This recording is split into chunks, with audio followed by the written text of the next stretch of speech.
हरे कृष्णा। पंचांग के अनुसार हर साल कार्तिक मास के शुक्ल पक्ष की 9वीं तिथि को अक्षय नवमी का त्यौहार मनाया जाता है। इस दिन भगवान विष्णु के साथ साथ आंवले के पेड़ की पूजा करने का विधान है। माना जाता है कि इस दिन आंवले के पेड़ की विधिवत पूजा करने के साथ सब परिवार पेड़ के नीचे बैठकर भोजन करने से सुख समृद्धि की प्राप्ति होती है और हर रोग दोष और भय से छुटकारा मिलता है। इस साल कार्तिक शुक्ल नवमी तिथि का आरंभ 9 नवंबर शनिवार को रात 10:45 से हो रहा है। यह तिथि अगले दिन 10 नवंबर रविवार को रात 9:01 पर खत्म होगी। उदय तिथि के आधार पर अक्षय नवमी यानी आंवला नवमी का त्यौहार 10 नवंबर रविवार को मनाया जाएगा। इस दिन आंवले के पेड़ की पूजा करने के साथ साथ इस व्रत कथा का भी पाठ अवश्य करना चाहिए, परंतु ध्यान रहे रविवार के दिन आंवले की जड़ में जल नहीं देना है, परंतु इस दिन आप दीप दान अवश्य ही कर सकते हैं। जो तुलसी के लिए वर्जित बताया गया है रविवार को, वही सब आंवले के साथ भी होता है, यानी कि रविवार को ना तो पत्ता तोड़ा जाता ना ही उसे छुआ जाता है। तो आइए जानते हैं आंवला नवमी की व्रत की कथा को सुनते हैं पूरी श्रद्धा के साथ। आंवला नवमी की कथा के अनुसार सबसे पहले यानी कि बहुत समय पहले एक सेठ था। वह हर साल आंवला नवमी के दिन ब्राह्मणों को आंवले के पेड़ के नीचे बैठाकर भोजन कराता था।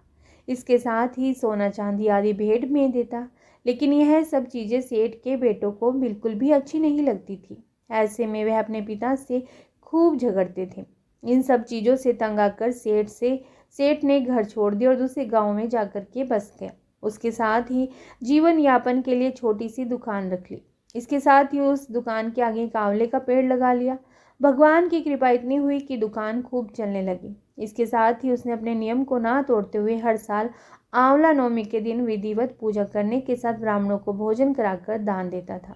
वहीं दूसरी ओर सेठ के पुत्रों का व्यापार ठप हो गया। ऐसे में सेठ के बेटों को समझ आने लगा कि वो अपने पिता के भाग्य से ही खाते थे और अपनी गलती समझकर वे अपने पिता के पास गए और अपनी गलती की माफ़ी मांगने लगे।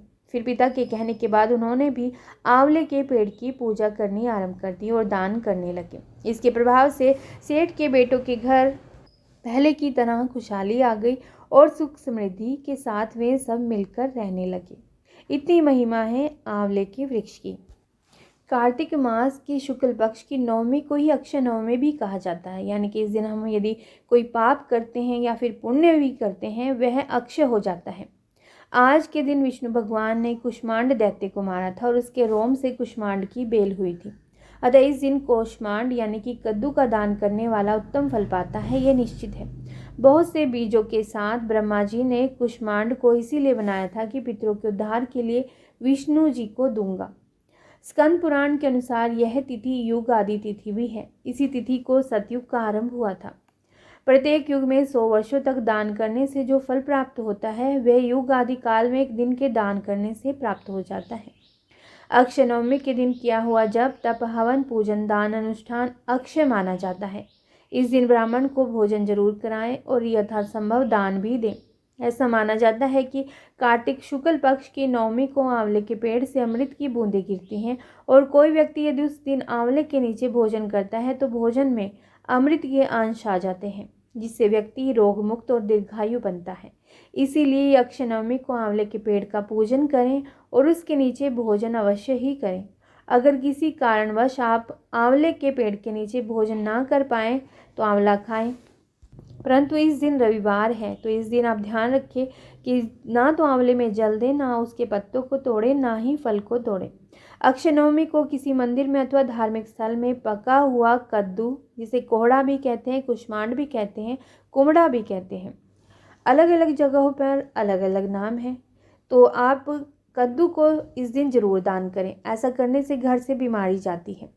ऐसी भी मान्यता है कि दान किए हुए कद्दू में जितने भी बीज होते हैं उतने वर्षों तक दान करता व्यक्ति स्वर्ग में भी निवास करता है।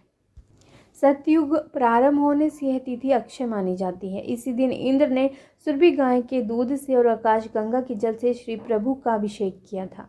तब से प्रभु ने गोविंद नाम धारण किया। ऐरावत कामधेनु गंगा जलाग्नि हरि को अभिषेक कियो, जय जय सुरबानी, अब ना छाड़ो चरण कमल महिमा में जानी। इस दिन अन्नकूट का श्रृंगार धराया जाता है, वनमाला धराते और प्रभु की परिक्रमा करते हैं।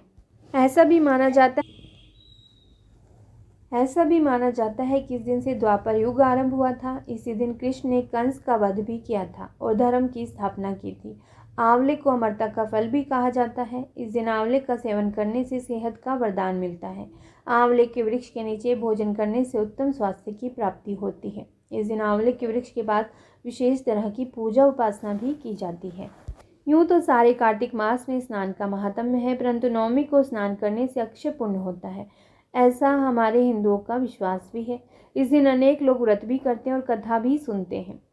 आंवले के वृक्ष का पूजन करते हैं। आंवला वृक्ष का पूजन भक्ति भाव के साथ करना चाहिए। पुराणों में कहा गया है कि जिस इच्छा के साथ पूजन किया जाता है वह इच्छा पूर्ण होती है। इसीलिए इस नवमी को इच्छा नवमी भी कहते हैं। अक्षय नवमी के दिन आंवला वृक्ष के नीचे भोजन बनाकर खाने का महात्म्य है। यदि आंवले के वृक्ष के नीचे भोजन बनाने में असुविधा हो तो घर में भोजन बनाकर आंवले के वृक्ष के नीचे जाकर पूजन करने के बाद भोजन करना चाहिए। भोजन में सुविधा अनुसार खीर, पूरी, मिष्ठान भी हो सकता है। आइए सुनते हैं आंवला नवमी की कहानी। व्रत के समय यह कही और सुनी जाती है। एक राजा था, उसका प्रण था कि वह रोज 1.25 मन आंवले दान करके ही खाना खाता था। इससे उसका नाम आंवल्य राजा पड़ गया। एक दिन उसके बेटे बहू ने सोचा कि राजा इतने सारे आंवले रोजाना दान करते हैं, इस प्रकार तो एक दिन सारा खजाना खाली हो जाएगा।